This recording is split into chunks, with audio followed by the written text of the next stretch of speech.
તારીખ 22/4/2026 રોજ ડિંડોલી પોલીસ સ્ટેશનમાં એક BNS passport act, the immigration and foreigners એક્ટની વિવિધ કલમો હેઠળ ઘનશ્યામભાઈ વલ્લભભાઈ પાંભર અને એમના પત્ની અસ્મિતાબેન ઘનશ્યામભાઈ વલ્લભભાઈ પાંભર એમના વિરુદ્ધમાં ગુનો દાખલ થયેલો છે. આ ગુનાની વિગત એવી છે કે આ બંને આરોપીઓ વિરુદ્ધમાં 2021માં રાજકોટ તાલુકા પોલીસ સ્ટેશનમાં એક IPC અને GPID એક્ટની વિવિધ કલમો હેઠળ ગુનો દાખલ થયેલો હતો. આ ગુનાની તપાસના કામે જ્યારે જામીન મેળવવા નામદાર હાઈકોર્ટમાં બંને આરોપીઓ ગયા ત્યારે એમને ત્યાંથી જામીન મળેલા હતા અને જામીનમાં જે શરતો હતી એ શરતો પૈકીની બે શરતો એવી હતી કે એ ટ્રાયલ કોર્ટની મંજૂરી વગર એ વિદેશ પ્રવાસ કરશે નહીં, એટલે કે ભારત દેશ છોડશે નહીં. અને બીજી શરત એ હતી કે એ પાસપોર્ટ જે છે જે તે ટ્રાયલ કોર્ટમાં જમા કરાવશે.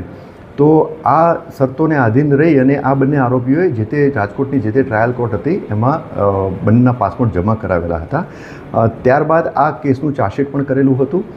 ત્યારબાદ આ જે રાજકોટ તાલુકા પોલીસ સ્ટેશનનો જે ગુનો જે છે એમાં એક વિક્ટિમ જે છે એને એવી હકીકત મળેલી હતી કે રાજકોટ ટ્રાયલ કોર્ટમાં બંનેના પાસપોર્ટ જમા કરાયા છતાં પણ આ બંને આરોપીઓએ વિદેશ પ્રવાસ કરેલો હતો અને એમને ખોટી રીતે બીજો પાસપોર્ટ મેળવેલો હતો. આ હકીકત આધારે જે તે વખતે રાજકોટ પોલીસમાં એમને અરજી કરેલી હતી અને અરજીના કામે અમુક વિગતો એમને મળેલી હતી.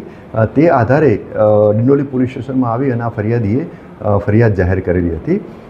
ફરિયાદ દાખલ થયા પછી આ બંને આરોપીની તપાસ કરતાં મળી આવેલા હતા.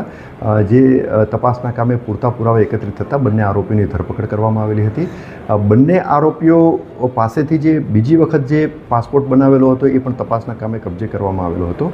આ બંને આરોપીઓએ એવું કરેલું હતું કે ડિંડોલી પોલીસ સ્ટેશનમાં એમણે અરજી આપેલી હતી 2024ની સાલમાં, 24/7/2024ની સાલમાં, 24ની તારીખે, અને એમણે ખોટી એફિડેવિટ કરી અને એવી રજૂઆત કરેલી હતી કે ડિંડોલી પોલીસ સ્ટેશન વિસ્તારમાં અમારો પાસપોર્ટ ગુમ થયેલો છે.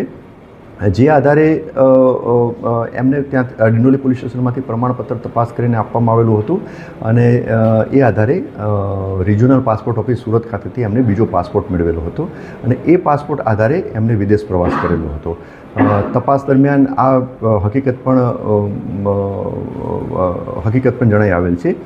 તદુપરાંત આ બંને આરોપીઓ પૈકી જે ઘનશ્યામભાઈ વલ્લભભાઈ પાંભરના વિરુદ્ધમાં ગુનાહિત ઇતિહાસ છે, એટલે કે તેમના વિરુદ્ધમાં 5 અલગ અલગ ગુનાઓ દાખલ થયેલા છે, જેમાં Rajkot taluka police station, Rajkot B division police station, Rajkot ગ્રામ્યના લોધિકા પોલીસ સ્ટેશન, સુરત ગ્રામ્યના કામરેજ પોલીસ સ્ટેશન અને પૂણા પોલીસ સ્ટેશન, સુરત શહેરના પૂણા પોલીસ સ્ટેશન. આ 5 પોલીસ સ્ટેશનમાં શરીર સંબંધી અને મિલકત સંબંધી અને લેન્ડ ગ્રેબિંગના વિવિધ ગુનાઓ દાખલ થયેલ છે. તે સિવાય એમના પત્નીના વિરુદ્ધમાં, એટલે કે અસ્મિતાબેનના વિરુદ્ધમાં મેં જેમ જણાવ્યું એમ કે રાજકોટ તાલુકા પોલીસ સ્ટેશનમાં એક IPC અને GPID એક્ટનો ગુનો દાખલ થયેલો છે.